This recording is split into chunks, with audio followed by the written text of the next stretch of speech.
Sears Radio Theater will begin after this message from your local station.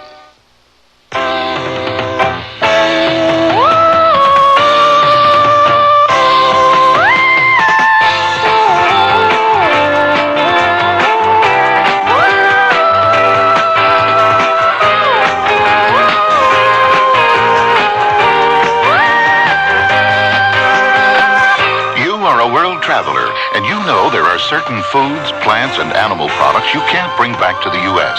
You can't because they're prohibited. They're prohibited because even one of these foods, plants, or animal products might carry a disease or pest that could spread to our crops and gardens and animals with devastating results. You haven't been everywhere on the globe yet, but there's always tomorrow. And before you go again, write for the free booklet that explains the law. Even one can hurt. Write for Traveler's Tips. Write to Traveler's Tips, U.S. Department of Agriculture, Washington, D.C. 20250. This is Vincent Price. But first on earth, as vampire sent, thy corpse shall from the tomb be rent. Then ghastly haunt thy native place, and suck the blood of all thy race. That, my friends, is a verse written by the poet Lord Byron. The vampire is a truly fabulous being that rises from the grave to prey upon sleeping persons who then become vampires themselves.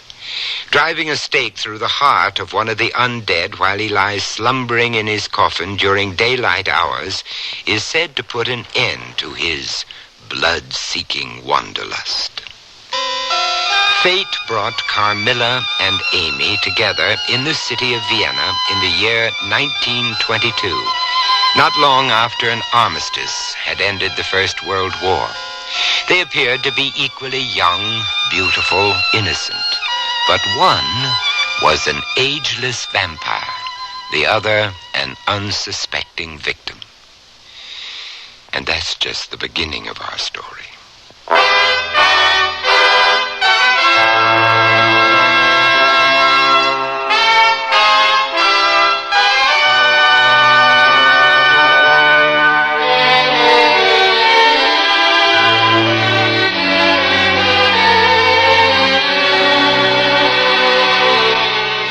Radio Theater, a new adventure in radio listening. 5 nights of exceptional entertainment every week, brought to you in Elliott Lewis production of the Sears Radio Theater. Our story, Carmilla, a version for listening by Brainerd Duffield of a story by Sheridan Le Fanu. Our stars, Antoinette Bauer and Ann Gibbon. The Sears Radio Theater is brought to you by Sears Roebuck and Company, where value is your byword. Sears, where America shops. Hey, look, in here, inside this stylish man's dress shirt. I'm a Sears Value dress shirt label, just popping with pride, because Sears Value dress shirts are sure to be popular for a number of reasons. They have fashion spread collars, come in classic patterns and solids, and short sleeves. You'll appreciate the perma-pressed polyester or polyester cotton blends for easy care, plus at low value prices, what a buy. Just look for me, the Value dress shirt label at Sears Men's Store, where style, sense, and satisfaction combine to label me right for you. When I need advice, I go to my mom. Why not? It's free. Now that I'm married and moving into a new house, I want all the advice I can get. So when Mom says shop Sears, I listen. You should. Sears is a great help on those big items you'll need for your new home. Major appliances like washers, dryers, and refrigerators. They'll deliver, install, and service. I always depend on Sears. You should, too. Sears, Sears, Sears, where America shops. Clinging jerseys, tight satin tops, they only look good if they hug your body smoothly. Sears Best A Bra Light helps you and your clothes look good. How? A Bra Light has no-seam cups, and straps adjust in the back so you look great up front. Whatever you do, whether it's dashing around town or simmering with disco fever in that slinky dress, it's flattering fun with the Sears A Bra Light, available at most larger Sears retail stores. It is a midwinter day in the year 1922, and we are in an upstairs bedroom of an old house on the outskirts of Vienna. Miss Amy Forrester, a young lady of quality, is writing in her journal at an antique desk by the window. She is about to tell us, in her own about her encounter with a vampire. I'm going to tell you something so strange that it will require all your faith to believe me. It concerns an incident that took place in my nursery long ago when we first lived here in Vienna. One night, I awoke and sat up. I saw a pretty face looking at me from the side of the bed. It was that of a young lady kneeling with her hands clasped in front of her on the coverlet. She drew me towards her, smiling. I felt soothed and fell asleep again. I was wakened by a sensation as if 2 needles ran into my throat at the same moment. I screamed. The lady backed into the shadows. I recall my father embracing me and telling me it was nothing but a dream. But I wasn't comforted, for I knew the visit of the apparition was not a dream. For some years afterward, I could not be left alone, and a nurse remained at my bedside every night. Now I'm back here in Vienna, once again. I find I am still frightened by that childhood recollection. Some people might think it trifling, but you'll see why I must mention it. Something happened one afternoon this past summer. Yes, who is it? Excuse me, Miss Amy. Your father wants to see you in his study. Thank you, Madame Perrodon. I'll go at once. You wanted to see me, Papa? Yes, Amy, my dear. Come on in and close the door. You look charming today. That's a lovely frock you're wearing. Thank you for noticing. I made it myself. Quite the proper young lady nowadays. How old are you getting to be? I'll be 18 next month, Papa. That's what I thought. Well, perhaps you're brave enough to listen to some unhappy news. Yes, Papa? I've had a letter from General Spielsdorf. He can't come to us as soon as I'd hoped. Oh, I've been looking forward to meeting his daughter. I thought we could enjoy the summer sunshine together. It's just as well that you and Berta never became close friends. Why do you say that? Because the poor young lady is dead. You can't mean it. Here, let me read you this. He says, during the last days of Berta's suffering, I've been unable to talk on the phone or write to anyone. I've lost her and learned the truth too late. Thank God my child died without suspecting the cause of her misery. When I see you in the autumn, I'll tell you things I don't dare to put on paper now. Pray for me, my friend. I see what you mean. He's in great sorrow. Poor Berta. Oh, there now. Amy, you mustn't cry. I do have other news. You're going to have some companionship after all.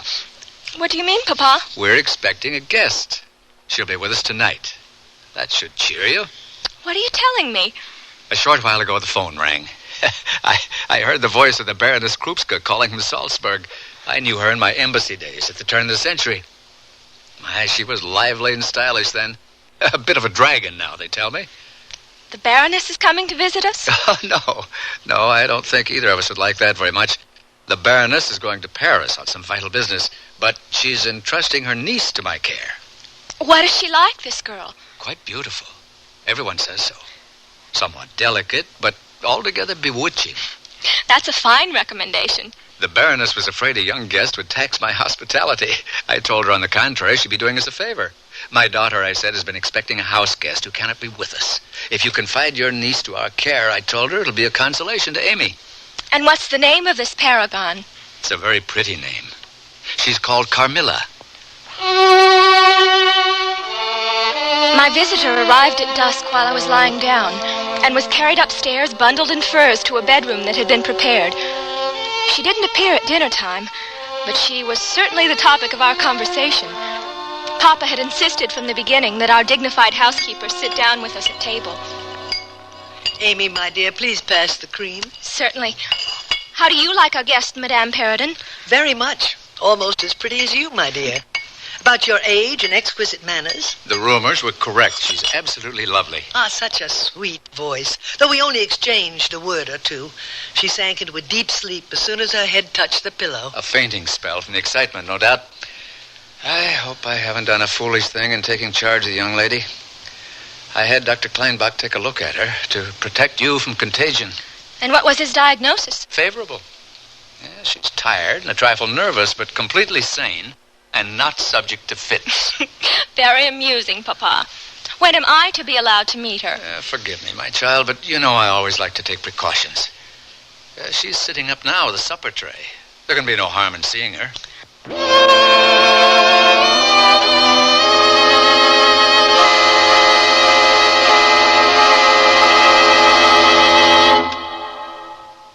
What's the best way to save on new clothes? Sew them. Start by saving $40 on a Kenmore sewing machine at Sears with a convertible free arm for narrow sleeves, cuffs, and legs, a built-in buttonholer, even 6 stretch stitches. This free arm Kenmore just $199.95 and save $30 on a wood veneer sewing cabinet. Sale ends March 31st. Prices and dates may vary in Alaska and Hawaii. Available at most Sears retail stores. Kenmore. Solid as Sears. Spring is a playground of texture at Sears Junior Bazaar. Our classic blazer is touchable in cotton and polyester terry. Push the collar and the sleeves up, wrap it close, or let it breeze open. Slip a saucy pointelle top underneath, and you've got contrast. Or let each go solo in the sunshine. Finish with crisp coolness in polyester and cotton, poplin wrap skirts, and pleated pants.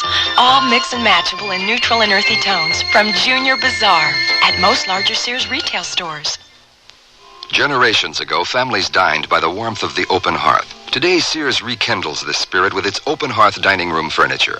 Faithfully rendered early American designs and careful workmanship give it an heirloom quality. The satin glow and warm highlighting of Sears open hearth take 26 steps to achieve. There's no shorter method to bring out the beauty of the wood. And like all good furniture, open hearth is made to last for a long time with sturdy tongue-and-groove and mortise and tenon construction. Choose from 16 different pieces of open hearth at most Sears retail stores.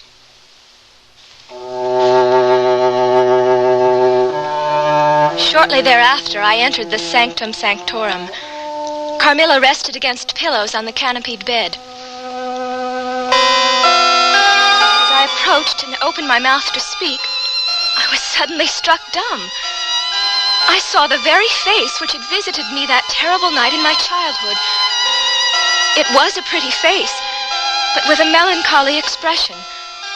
This changed into a smile of recognition. I couldn't say a word. It was she who spoke first. How wonderful! 12 years ago I saw your face in a dream, and it has haunted me ever since. Wonderful indeed. 12 years ago, whether in a dream or in reality, I certainly saw you. I couldn't forget your face. This is not to be believed.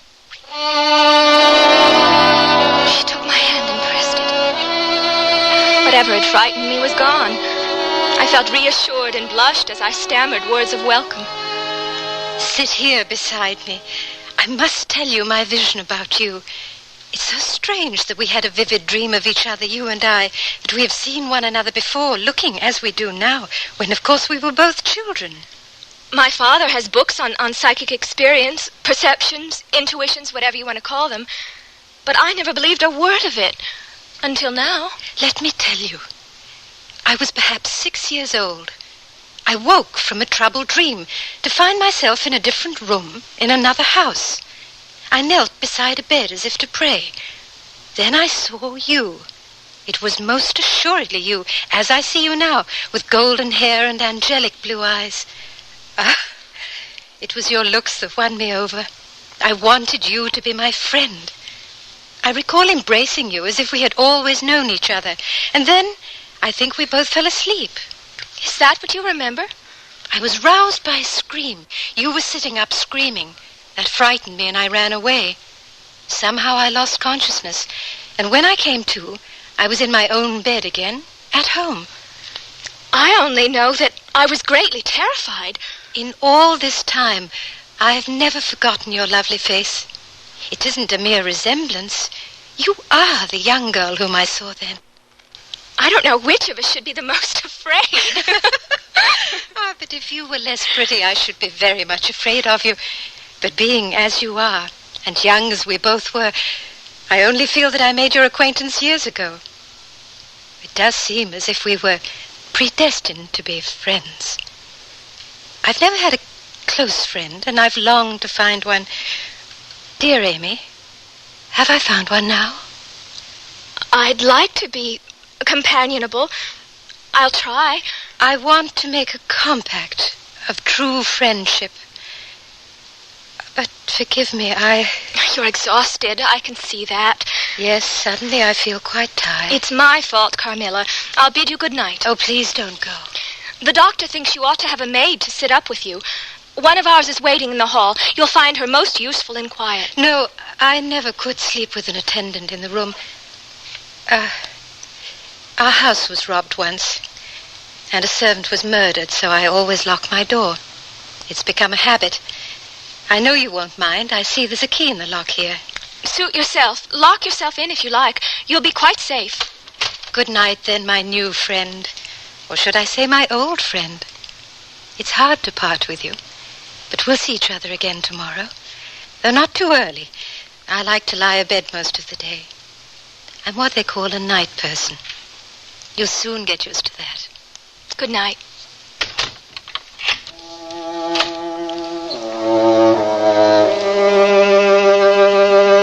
She had walked with me to the door and embraced me fondly, determined that we should be great friends. Young people like and even fall in love with one another on impulse. I was flattered by the affection she showed and had every reason to be delighted with my new companion.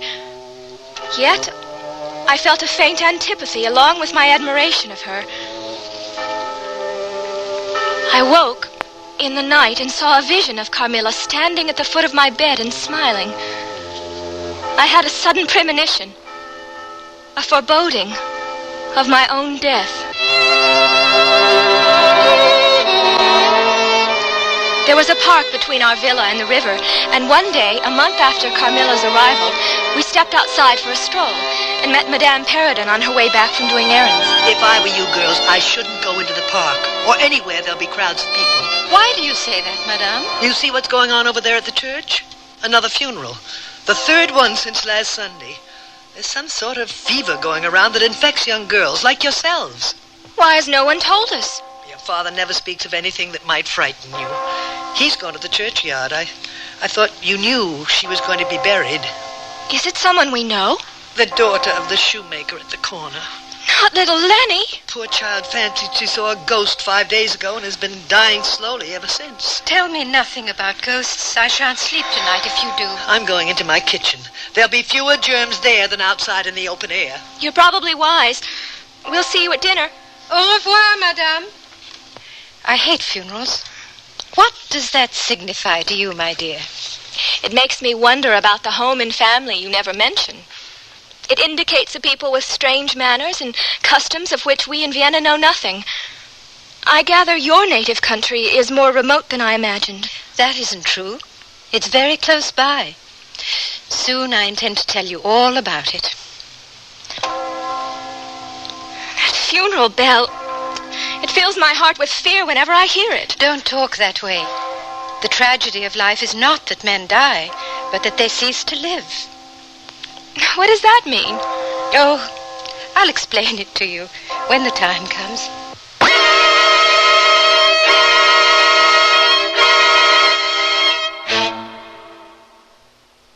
Sears Radio Theater will return after this message from your local station.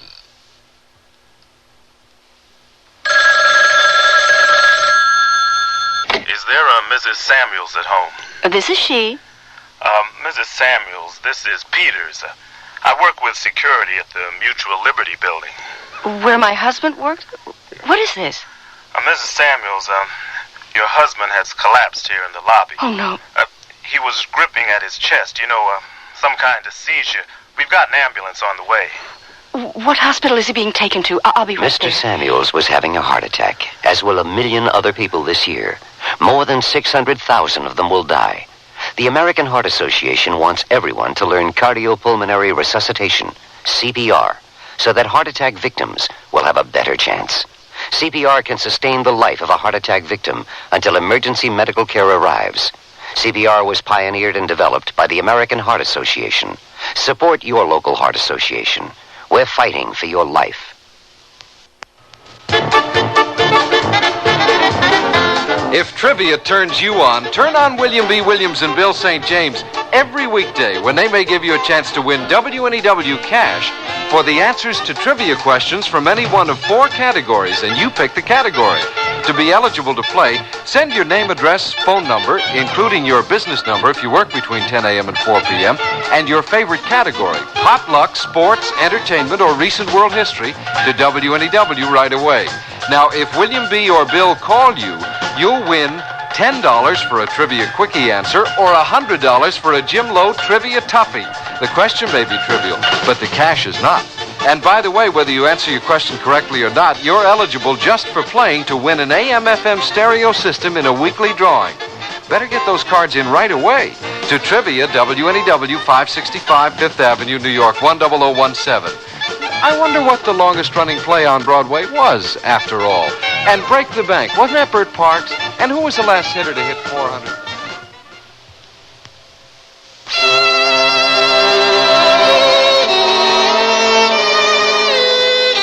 Snow is falling on the Viennese countryside out beyond the window where Amy Forrester continues to write in her journal. The icicles on the roof outside seem an appropriate background for Amy's story of her encounter with a vampire. Later, Carmilla grew cheerful, and we talked a great deal. The evening went by without further sign of her weakness, as she called it.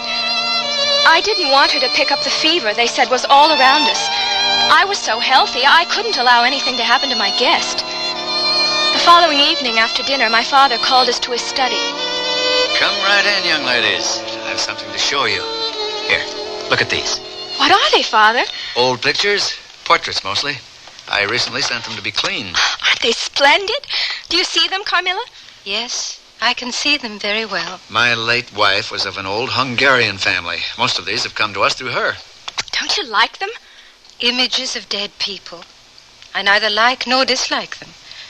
But they're undoubtedly old, and some of them are quite curious. I'm seeing most of these myself for the first time. Smoke and dust had almost obliterated them, till now. One in particular should interest you. Let's see. Yeah, here it is. I remember that one. I always loved her. But she was so blackened with age I could hardly make out the face. It's a small picture, but interesting. What is her history? Not only a small picture, it's a small miracle. Why, it's the very image of you, Carmilla. It's certainly a wonderful likeness. I thought you'd notice that. It's really startling. It seems to live. Here you are on canvas, living, smiling, ready to speak. Isn't it perfection? See, she even has a little mole like yours on her throat. I don't have a mole. It's a beauty spot. May I hang this picture in my room? May I, Father? Of course you may. Now the lettering's restored, we can read the name quite plainly.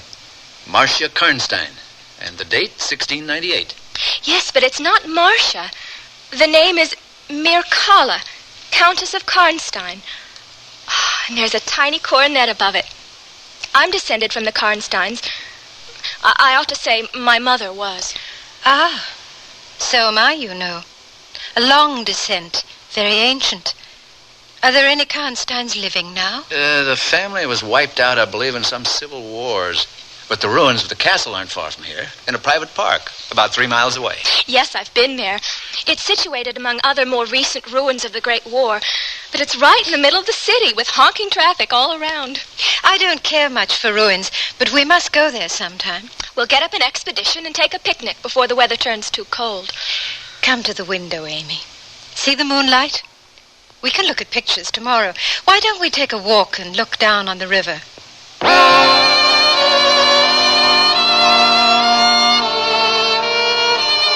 It's so like the night you came to stay with us. A month ago, there was a bright moon like this one. So you're thinking of the night I got here. Are you glad I came? I shall always be glad. And you asked for the picture you think resembles me to hang in your room? I declare, you're getting sentimental, Carmilla. When you get around to telling me your story, it'll be one romance after another. Don't be silly. I'm sure you've been in love. There's probably an affair of the heart going on right now. I've never cared deeply for anyone. And never shall, unless it be someone like you. You'll have me in tears in a minute. It's the fever. Papa would grieve if he thought you were running a fever and didn't let us know. How cold it's getting to be. Oh, that wind off the Danube. Yes, let's go back to the house at once. Soon we were by the fire. Carmilla seemed more melancholy than ever before. Tell me, my dear, have you heard from your aunt while you've been with us? No, Do you know where a letter would reach her right now? I can't really say. But I do think I've overstayed my welcome. You've already been too hospitable. I shall go away tomorrow and look for my aunt. I know where I will find her eventually. Carmilla, you're talking nonsense. No, you mustn't dream of doing any such thing. I won't consent to your leaving us. The Baroness said you should stay with us till she returned. Do you hear that, Carmilla? We won't allow you to leave us. I'm not used to taking orders from anyone. Oh, no one is giving orders, my dear girl. But tonight, the reports of the mysterious disease in the district are more alarming than ever. I feel responsible for your safety. You mustn't think of leaving us. I must thank you again, sir. I have seldom been so happy in my life as under your care and in the company of your daughter. I went up with Carmilla to her room, as I did every evening, while she was preparing to go to bed. I apologize for my behavior tonight. There are things I want to tell you, but I don't know how to begin. Do you think you'll ever confide in me? You won't answer.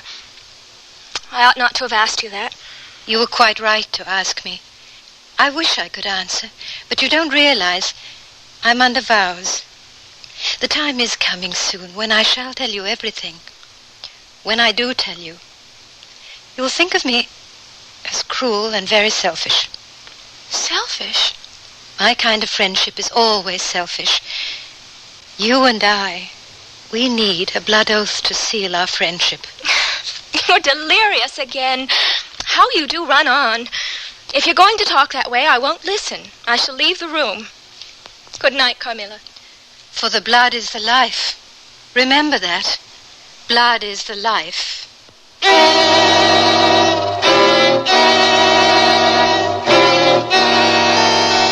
I had adopted Carmilla's precaution of locking my bedroom door, having taken into my head her fear of midnight invaders.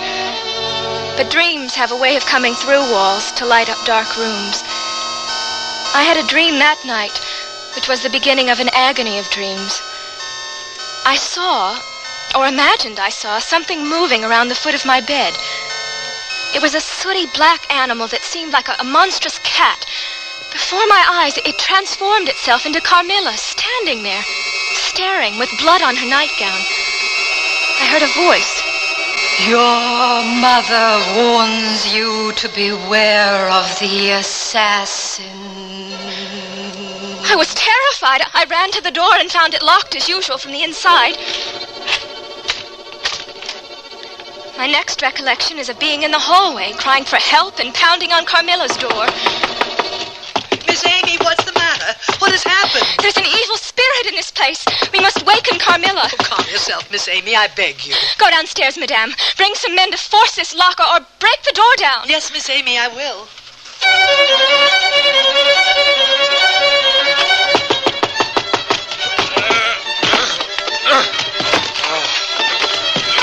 The door swung open. We gazed into the room. Carmilla! Carmilla! Carmilla, where are you? He called her by name, but there was no reply. We looked round the room. Everything was undisturbed. It was exactly in the state I left it when bidding her good night. But Carmilla was gone. We thought Carmilla might have hidden herself somewhere nearby. But the door had been locked and the windows all secured. Daylight brought no solution.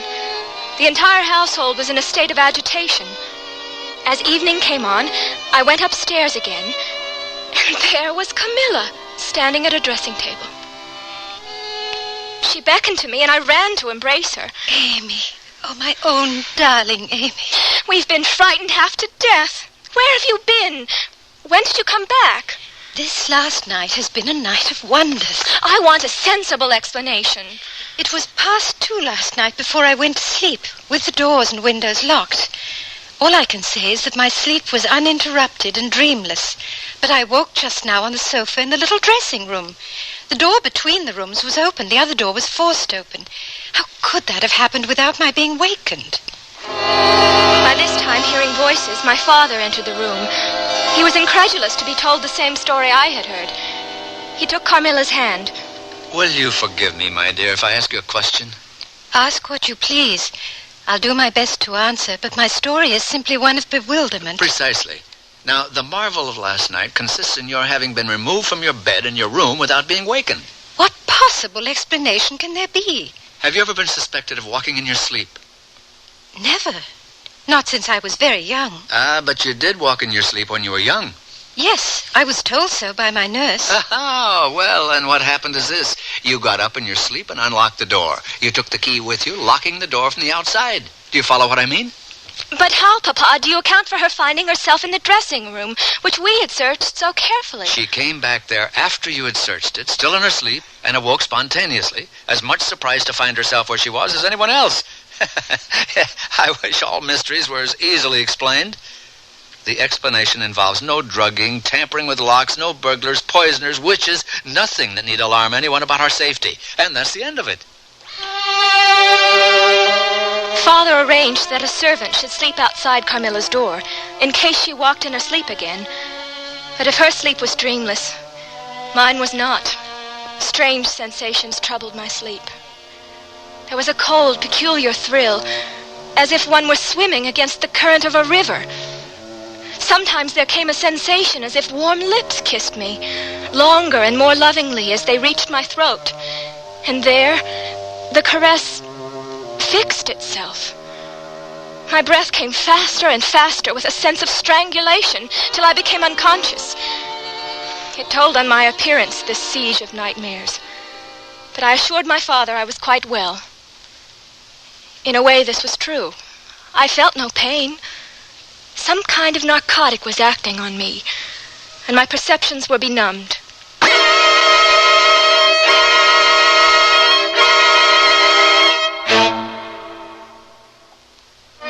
Hurry, step right up to most Sears retail stores for the Sears National Hardware Week sale. Take aim for special savings on these items. Save $40 on a fully automatic garage door opener. Save $10 to $15 on several handy and versatile bathroom storage cabinets. Get $40 off a 14-inch lightweight chainsaw with its own carrying case. Take home big savings, real straight shooting at the Sears National Hardware Week sale. Hurry, hurry. Prices may vary in Alaska and Hawaii. Your baby's room. Furnish it with the quaintness and charm of Sears Jenny Lind's crib, dresser, and chest. Your baby will be secure in our old-fashioned crib built with high sides and a safety drop-side latch. And each handsome maple color piece comes in a non-toxic finish. Sears Jenny Lind dresser and chest is furniture that will adapt gracefully as baby grows older, too. So visit us soon, because Sears has baby buys bundled up. Available at most Sears retail stores. Understand you type fast. Yes? Accurate? Well... That's okay. You'll be typing on Sears' exclusive Corrector electric typewriter with easy correction and more. It's Sears' best. Try typing Sears Corrector typewriter. Whoops. Now first, Sears is S-E-A-R-S, not Z. So backspace to the incorrect letter. Tap the correction key. Now the mistake is blocked out. Next, type the correct letter. Then proceed. Yes, Daddy.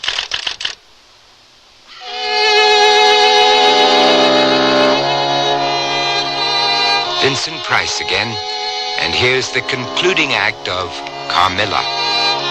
Early one morning, I found Dr. Kleinbach waiting downstairs. Father had sent for him without telling me.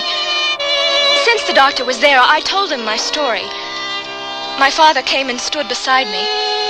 Well, Doctor, I dare say you'll tell me I'm an old fool for having brought you here. Not a bit of it. Amy, you mentioned a sensation. Needles piercing the skin of your throat the night of that first dream. Did you feel any soreness? None at all. Indicate with your finger the point where this occurred. A little below my throat. Here. Remove your scarf, please, and open your collar. We need to look for symptoms. There's nothing there, is there? Indeed there is, my dear girl. A small blue spot. God bless me, so there is. A spot about the size of the tip of your little finger. The question is, what's best to be done? Am I in any danger? I trust not, my dear. I don't see why you shouldn't begin to get better immediately. Now that's the same point at which the feeling of strangulation began? Yes. And also the center of that thrill, like the current of an icy stream running against you? It may be. Yes, I think it is. May I say a word to Madame? Yes, certainly. Madame Paradon, will you come over here, please? Yes, Doctor. Is there something I can do? I find this young lady far from well. Steps must be taken. Madame, be so good as to not let Miss Amy be alone for one moment. That is the only order I need give for the present. But it's an important one. We may rely on your discretion, Madame, I know. Indeed, you may, sir. Thank you. I shall be back about 7 this evening. Later that morning, when Papa came from his study, he had an envelope in his hand. Amy, this letter has been delayed in the mail. It's from General Spielsdorf. He'll be with us soon. He may be here today. You don't look pleased, as you should when a friend is coming. You look as if you wished him at the bottom of the Red Sea. Oh, it's just that his plans are so erratic. Dear Papa, will you confide in me? That all depends. Does the doctor think me very ill? He thinks you'll be well again, Amy. At least on the road to recovery in a day or two. Meanwhile, don't trouble your head about it. Carmilla had been upstairs, sleeping late as always. When next I saw her, it was mid-afternoon, and she was coming from the kitchen with a picnic basket on her arm. Get ready, Amy. We're going to make our expedition. Where are we going? To the ruins of Karnstein. We're not putting off seeing them any longer. How will we get there? By taxi, of course. Come along. Don't keep me waiting. But I shouldn't. An old friend of my father's, General Spielsdorf, may be arriving this afternoon. The general will have to wait. See him when we get back. Come now. Put on your coat this instant. Amy, where are you going? You can't go out right now. It's a sort of picnic. Carmilla has decided. Does your father know? He said you mustn't be alone. But, Madame, I shan't be alone. Carmilla will be with me. No autumn drive could have been prettier. A steep Gothic bridge led to the deserted chapel among a grove of cypress trees. We had dismissed the taxicab to enjoy our stroll. Isn't it peaceful, Amy, dear? Look at those colors. A woodland in the midst of a busy city. One could linger for an eternity. We shan't do that.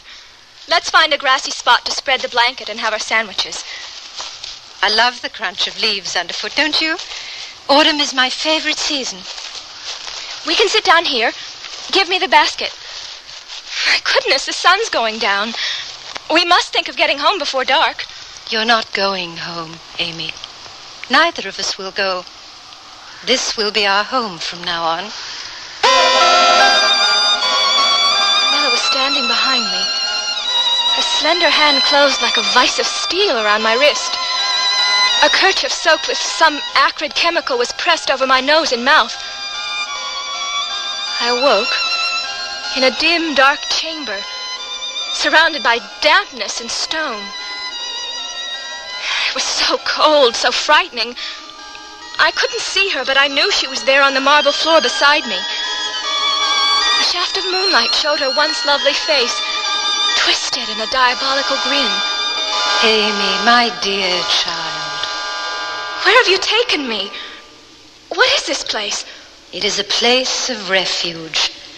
I come here every day for the sleep I need to sustain my existence. This is a nightmare. Another nightmare. I don't understand what's happening to me. It's the renewed slumber as much as the living blood that supplies us with our vigor. What must I do? You will do as I do. You no longer have any choice. Am I dead then? Am I dead? Not yet. But before the night is over, I will drain you to the brink. You shan't suffer. I have learned to be gentle. You needn't be afraid. No, you can't do this. I don't want to die. Are you afraid of dying? Why, you must die. Everyone on earth must die, and all are happier when they do. Where have you brought me? What is this place? It is the tomb of the Karnsteins, my dear friend. Who are you? I am Mirkala, Countess of Karnstein. Mircalla is dead. She died 3 centuries ago. I am undead, and you will soon be one of us. I thought you were my friend. I shall be, always. You're the companion I've been seeking. I will teach you the things you must know. You've seen your last sunrise. Your human life will soon be over, but I will keep you alive forever as a vampire. You mean tomorrow? Yes.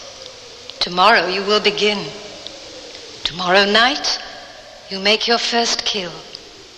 I will show you how. No, I can't bear to think. I cannot. I've made the decision for you. You had to come with me. Now you know what I couldn't tell you before. Have pity on me, please. Too late for pity. Now we must be quiet. We must rest while we can. Go to sleep, my precious child.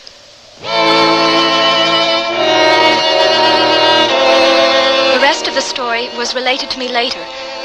When General Spielsdorf arrived, he brought a priest to exorcise evil spirits, and a learned man who knew the tradition of vampirism. The general had come to Vienna with the intention of exploring the graves of the Karnstein family. Using ancient maps, they found the tomb and ripped away the ivy, which concealed the marble tablet. With crowbars, they broke in the door.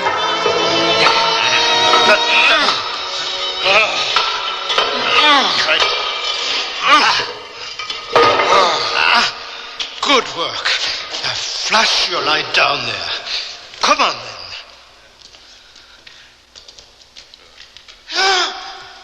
Look, I didn't anticipate this. Look there, my friend. They are here. Both of them are here. But Amy looks so pale. Is she? Stand aside. Let me test her pulse. Is she alive? Yes, she's alive. Though the heart action and the respiration are barely perceptible.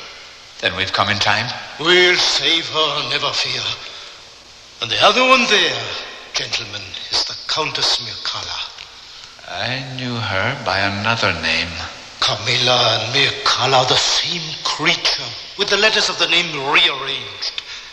Your daughter and mine were victims of the same demon. At least this child can be saved, though Bertha was not. The commissioner will be here shortly. We can't wait for him. Hand me the stake. Thank you, Doctor.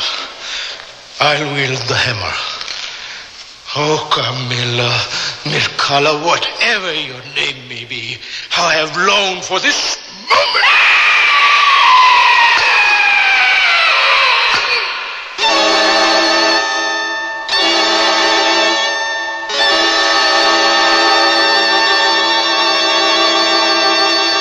It has taken me a long time to recover. But to this day, the image of Carmilla returns to memory. Sometimes the playful, languid girl.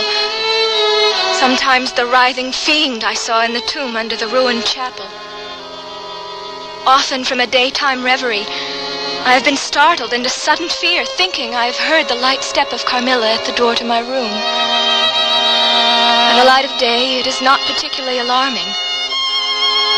At night, in the dark, it is sometimes enough to make my heart stop. I am assured that Carmilla is dead. Yet she will never be gone from my memory. Not now. Not ever.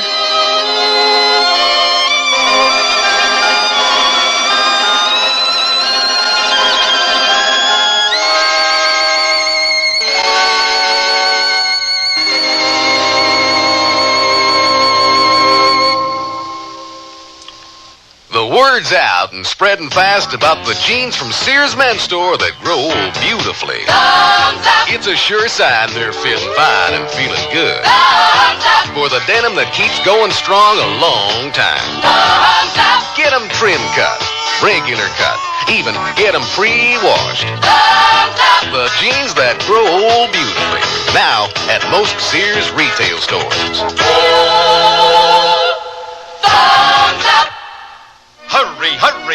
right up to most Sears retail stores for the Sears National Hardware Week sale. Save $3 a gallon on Easy Living flat, semi-gloss, and ceiling paint. Now only $9.99 a gallon. Save $100 on a 10-inch radial arm saw with leg set, just $279.95. Save $30 or $40 on 2 crystal glass chandeliers, now $59.99 and $79.99. Take home big savings. It's Sears National Hardware Week sale. Prices may vary in Alaska and Hawaii. The natural look really helps do something for a woman. The classic look does too.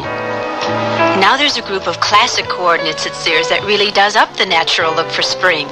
Everything in a nubby, texture-rich blend of polyester, rayon, and flax in 2 of this season's favorite colors, mauve or natural. Capture the double-breasted blazer, wrap skirt, straight-leg trouser pants, and open basket weave shirts. Sears Spring Coordinate Group in sizes 8 to 16 will really help do something for you at most larger Sears retail stores.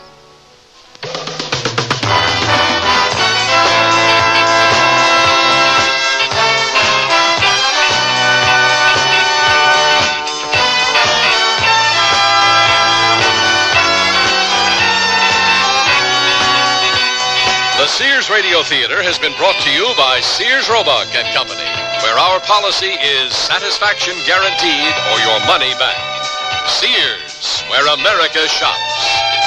Carmilla was written by Brainerd Duffield, produced and directed by Fletcher Markle. Your host was Vincent Price. Our stars were Antoinette Bauer and Ann Given. Also heard were Olin Soule, Ann Seymour, George Sperdakos, and Don Diamond. The music for Sears Radio Theater was composed and conducted by Nelson Riddle. Art Gilmore speaking. The Elliott Lewis production of Sears Radio Theater is a presentation of CBI.